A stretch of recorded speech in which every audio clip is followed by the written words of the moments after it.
When you think about, you know, just transition, it's almost become a buzzword. When you talk about energy, when you talk about the climate action conversation, what must it mean differently? Our biggest pain point in Africa is we have 600 million people who don't even know what transition is because they are in the dark. So I think the conversation in Africa should really focus on how do we, first of all, make sure that everybody first is included. The narrative needs to be driven more by us because now we understand that Africa has almost $4.4 trillion in the continent. And some of that could definitely be allocated to some of the energy work. Welcome to Sustainably Speaking Africa, a podcast about reshaping narratives around sustainability and climate action in Africa.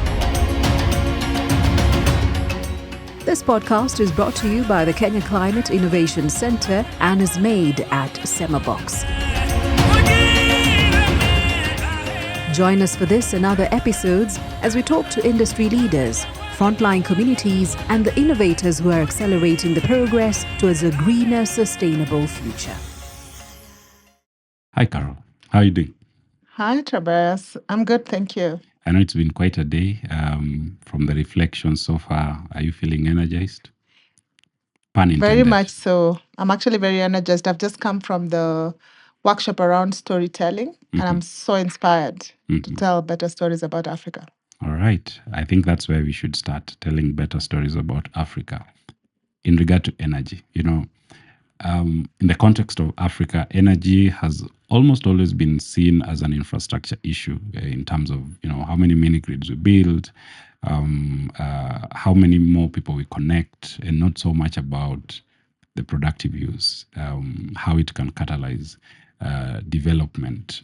And most of the conversation I hope we have today is on how can this be seen as a development multiplier. What are your thoughts in that regard, and what are you seeing in the ecosystem?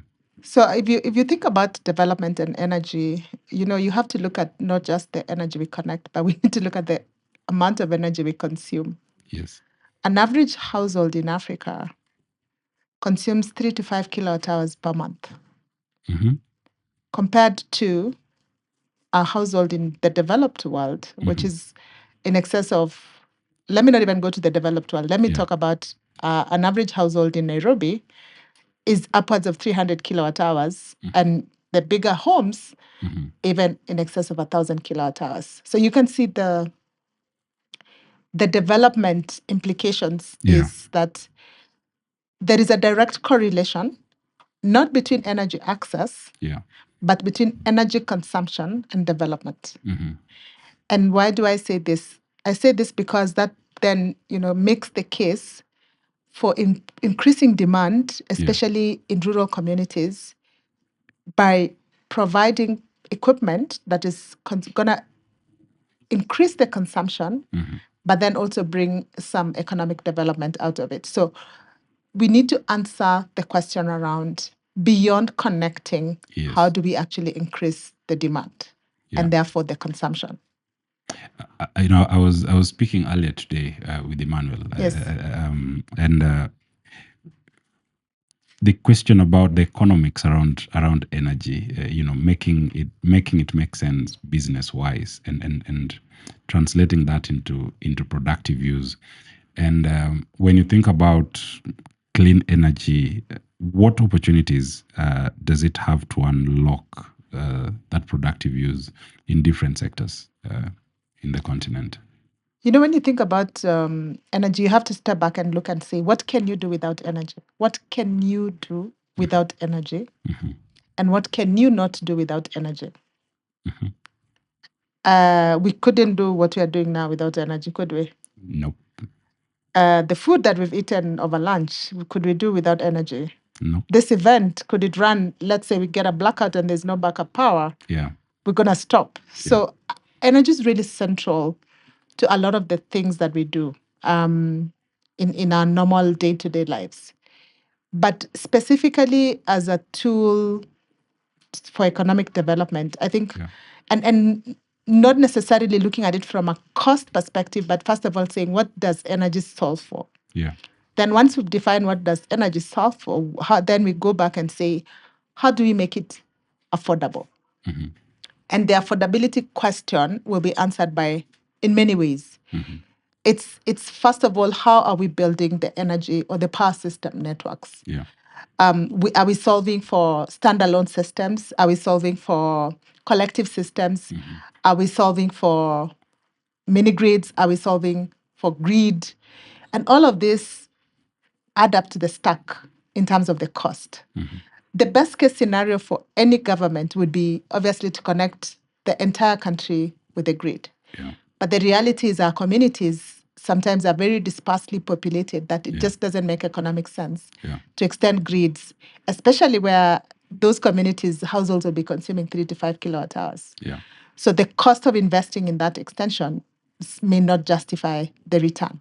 Yeah. But if you had demand centers in those communities where they could actually bring significant loads, then it makes sense to do some grid extensions or even to build mini grids in certain locations. So you got to look at energy as a system and not necessarily as a one item and say, make it make sense. Because even when people are not using electricity or clean energy, they have alternatives that they're using. Yeah. And what is the cost of those alternatives? If we take the example of cooking, they're using biomass, which is not only bringing challenges from our health perspective, but also it is costing our climate. We are cutting down forests and many, many other things that it's doing. If they are not using electricity, they probably could be using fossil fuels. Fossil fuels, yeah. And all of that is also costing a lot more. And in this day and age of disrupted supply chains, it means you may not even have that. In some countries today, I understand that there's a significant fuel shortage because they can't get fuel into their countries because of supply chains. And that means there's no energy access because if that's their primary source. Yeah. Yeah. I listened to, not listened, but read some of your reflections from the recently held investment forum in Nairobi. I think it was convened by the Alliance for Rural Electrification. Yes. And you said that if we do not bridge the gap between catalytic capital and country-led delivery, then SDG 7 will remain unattainable. What is the greatest impediment in making that happen? In having more investment into the sector, but also having governments, policies, regulation meeting that effort? So I would say, first of all, there's a lot of progress being made. Yeah. And I think the Mission 300 initiative is a great platform that is driving that energy. And if you look at it just from an access perspective, it's hopefully going to move the needle to reduce the number of people without access. But how do you make that happen? Because to make access possible, you have to make some capital. Capital has to be put in. Some of that capital is public capital. It's governments investing in their people, either through loans from the World Bank or the Africa Development Bank or other multilaterals. Yeah. It's also private investors coming in to also put in their effort. But remember, private capital will be wanting to go where they will get returns that make sense. Yeah. And so the question is, how do you make energy investable? And one of the things that catalytic capital does is it actually creates an environment where private capital can be brave enough to come and invest by providing mechanisms and tools to de-risk what would otherwise be seen by private investors as not attractive. Yeah. If you think about the current Mission 300, it's anticipated that up to 50% of those connections will come from investments from private sector. Yeah. But if you look at the way private sector is playing today, a lot of those are mostly in the off-grid sector. Yeah. So there's a lot of work that needs to be done, and it's being done to attract more and more developers to participate. Of course, the government is providing subsidies, into to basically reduce the cost of doing business. That alone is already a significant mechanism that attracts the private sector. But before the developers can get there, because remember, they get the subsidies after they demonstrate that they've made connections. How do they move from when they've been allocated a place to build a mini grid to when they can actually unlock the subsidy from the government? That mission in the middle has to be supported and funded. And that's really where catalytic capital can play a significant role, because these developers, sometimes they are very small and maybe not necessarily bankable. Or we've seen as well that many, especially local banks, are not necessarily familiar with the energy sector, and especially with these new tools that are called, RBFs, or results-based financing. So the point is, catalytic capital can do things like help the developers to bridge the gap. They can also do things like educate the banks to understand what goes on in the sector so that they can actually on-lend to these developers. These are just some of the examples that this money can do, but there's a lot more that it can do. Okay. When you think about, just transition, it's almost become a buzzword when you talk about energy, when you talk about the climate action conversation. What must it mean differently in the African context, where the transition is not, the challenge is not just about decarbonization, but access, affordability, and all that in different areas?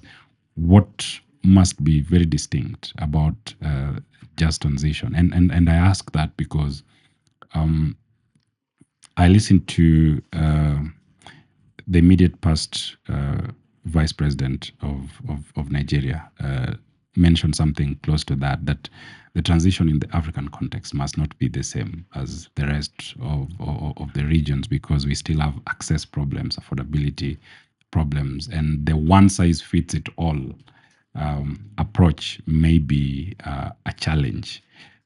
What must be different in the context for the continent in that regard? At the risk of being unpopular, I actually struggle with the word just transition in the African context. Because what are we transitioning from and to what? Because we have our biggest pain point in Africa is we have 600 million people who don't even know what transition is, because they are in the dark. So I think the conversation in Africa should really focus on how do we, first of all, make sure that everybody first is included before then we can convert our conversation to transition. However, Africa also has an amazing opportunity to leapfrog into clean energies, even as they solve for the access problem. So it's almost going to happen together, maybe not by design, but just by the mere factor that Africa holds already 60% of the world's renewable energy sources. And that alone is also an energy security conversation, because most of these African countries, if they do not have those resources in country, I think we've always been hearing comments around countries don't have foreign exchange reserves. They don't have, the fiscal space to borrow more and if you think about it, you're going to transition by force because that's all you have. What you have is renewable energy resources. So as you build your energy systems, then it's natural that you're building them in the renewable space, which will be low. I mean, it will be really green in that sense. And we're seeing a lot of countries in the National Energy Compact embedding all of those, because the security issue is a real conversation, and especially now with the disrupted supply chains, that countries have to really make choices on how do you build your future in a manner that can be sustainable. And sustainable here because we need to own our own security, but also sustainable because now it's going to be green. Yeah. We're talking about money markets and mindsets in this particular convening, and you sit at the apex of energy access challenge issues, and trying to and working actively to address that in the continent. what must people fundamentally shift from a mindset perspective when you think about energy in the African context? What should be the fundamental shift in perspective and approach in markets, financially speaking, and not just for the development sector, but for the private sector as well, for philanthropies as well, for governments and policymakers, and even for innovators that are working in this space? What comes to mind? A lot, a lot comes to mind. But let me build on last week's summit on Africa We Build. I thought that was really momentous opportunity where there's a convergence that actually Africa can use the capital in the continent to build infrastructure. I think that for me has been the most refreshing, because we've been hearing a lot about there's no capital. But then it seems like we've gone back and said, oh, hold on, we actually have some capital. Maybe we just need to find a way to structure it so that it becomes relevant for the needs that we have. I think the other thing that, has forced us to think this way is because the funding landscape has been shifting and continues to shift. The allocations for aid and ODA have been declining, and they continue to decline. I think the significant events that happened last year on the aid sector have forced us to think and to think and be creative. But what I would really want to see more of is, especially in the energy sector, is a stronger participation of Africans and local businesses really solving for Africa. Some of the solutions we push in the sector, sometimes if we built it ourselves, we could build it to be fit for purpose and not necessarily over design. And if we did that, we would also then be able to build our own capacity to solve specifically for our real challenges. I think the narrative needs to be driven more by us, by people in the continent, and not only the narrative, but also the solutioning, as well as the financing, because now we understand that Africa has almost $4.4 trillion in the continent. And some of that could definitely be allocated to some of the energy work. You've said, you've talked about, more participation of Africans in this process, from, building some of these solutions from the ground up. Is there anything that is stopping that from happening right now? What is it that is holding us back, really? I think there's definitely a lot of progress, but there's still a lot more opportunity. To be honest with you, a lot of the things that we're not able to do is either because we do not have the information. Sometimes maybe we do not have the access to the right relevant capital to help us kickstart. Or sometimes we just stuck building at smaller level without thinking scale.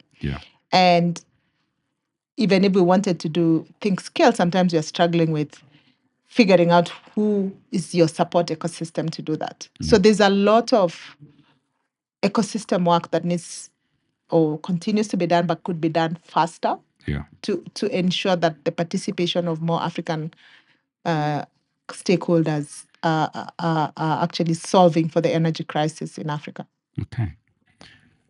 Are there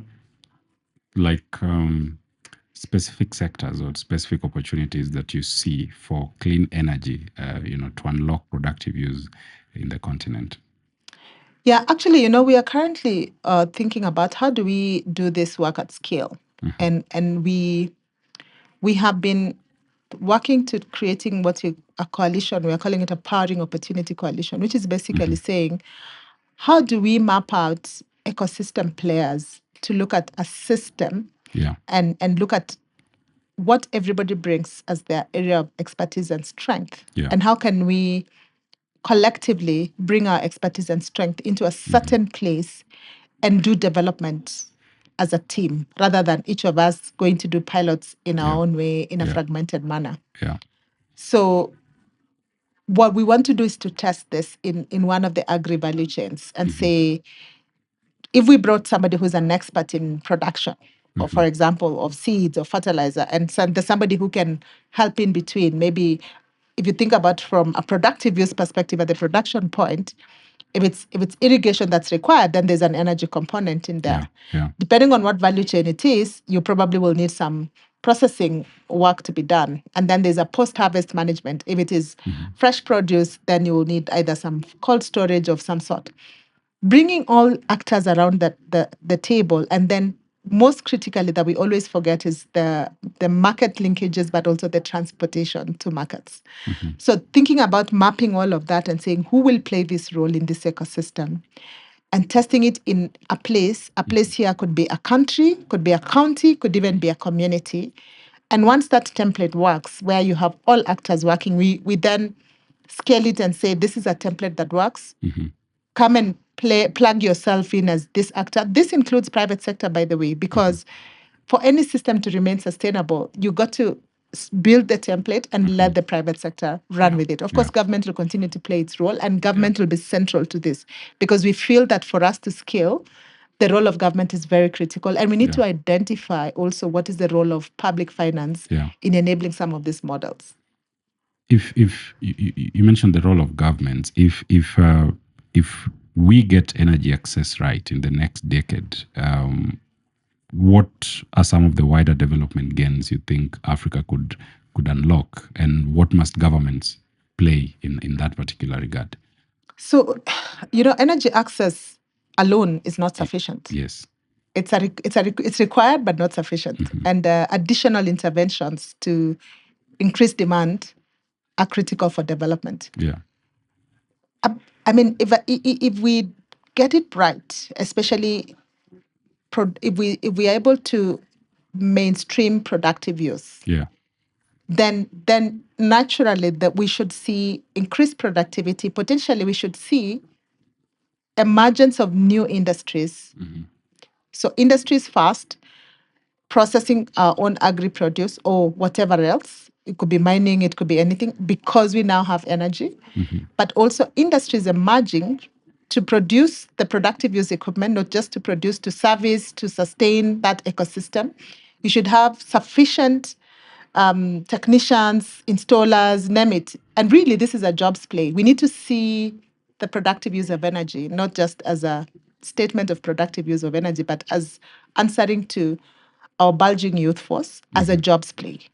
And that really is what it should be driven as, not just productive use to increase demand. But what does that mean? It means that when you have higher demand, you have higher productivity. Therefore, farmers can pay and they can buy productive use. Productive use companies will need to manufacture. They need to employ people. Those things need to be installed. They need to be maintained. Then there's going to just be an ecosystem that will grow, and it will be, creating new jobs for especially our young people. Our young people. That's why I want to pick this up from. What do you see as the active role of the youth in this particular future that you're talking about?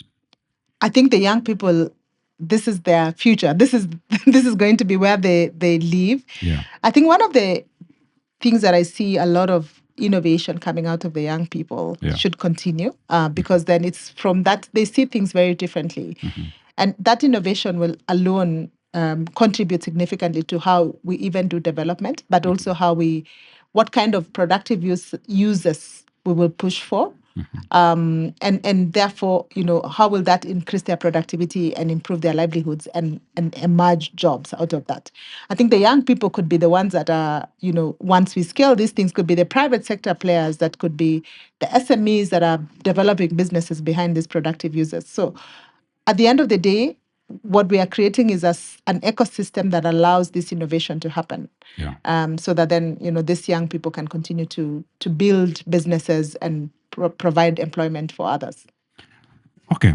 As we, wrap up this conversation, what do you see as some of the critical lessons that, the rest of the development sector and the world as a whole can learn from your lived experience as a Global Energy Alliance? This coming together, this meeting of minds to address a very critical development issue like energy, from the successes, from some of the challenges that you have seen so far as an organization. So I think the number one lesson and maybe opportunity is really the power of partnerships. I think partnerships are so critical, especially in the development world. That going in the famous African saying that if you want to go far, you need to go with others. That is so critical, and being able to look at also scale opportunities where you can play and do things at scale and make really significant, meaningful impact. Is a great opportunity that as well, be and it's very important to reflect on development actors to say, how do we start focusing on outcomes that are collective? That when we go to a community to make a difference, to make a development, you're coming with your lens, I'm coming with my lens, but we will be 10 people in that community trying to do development. And sometimes we forget what we want to do for this community as an outcome. So if we collectively have outcomes that are centered at the communities where we are doing interventions or countries or whatever, it makes a whole lot of difference than saying this is what I want to get myself. So because sometimes also as development sector, we're driven by impact. We want to show that we've made this amount. We are so great. Look what we've done. But will the communities actually feel that you're saying you've done? I think that is probably potentially an opportunity to merge those expectations. So basically, addressing the fragmentation and the silo mentality head on. You're very passionate about scaling. And it's something that has been a challenge in the energy sector. What does the future look like for you in terms of scaling all these solutions, taking them mainstream, commercializing them? Is there any bottleneck that you wish different partners could come together as a unit, as you're saying, to make sure that it happens? Scale usually emerges when the conditions are right. A lot of private sector players are playing at scale because the market is ready. So a lot of the work that the development sector needs to do and is doing is really creating the market conditions to be right for private sector players to come and play and grow their businesses. And through growing their businesses, that's how employment will be created, and that's how economies will grow. So I think we need to think about it from two steps to say, even as we work at community level to empower, I would say, individuals and small and micro businesses, we also need to think about what's the path to scale. Because these micro, small enterprises need to have off-takers for their product. Who is buying from them? Do we have some of the large aggregators that are then creating a clear long-term demand for these small businesses so that they can also grow? And it's really how you build that stack in a pyramid way that eventually serves everyone. I think for sustainability to be felt and for us to make meaningful contribution towards solving for the job crisis in Africa, I think scale is a significant factor to think about. What must we not lose in this moment with all these things happening in the development sector, in geopolitics? You've talked about supply chains being disrupted, energy systems shifting right beneath our feet. What must not be lost in translation as all these things are happening? What must we not lose sight of across the ecosystem? I think one of the things we should not forget is we continue to live. We must eat. We must. So the basics that we focus on, I think, despite the things that are happening in the external environment, we must not lose sight of our focus and what we want to achieve in Africa. It doesn't matter what's happening externally. We have to adapt and learn to navigate those curveballs that will continue to be with us. I don't think we'll have a perfect world to do development. So we just have to do it amidst all of this and keep focusing on building the continent. All right. Thank you so much, Carol. Thank you. Thank you for your time and thank you for your insights.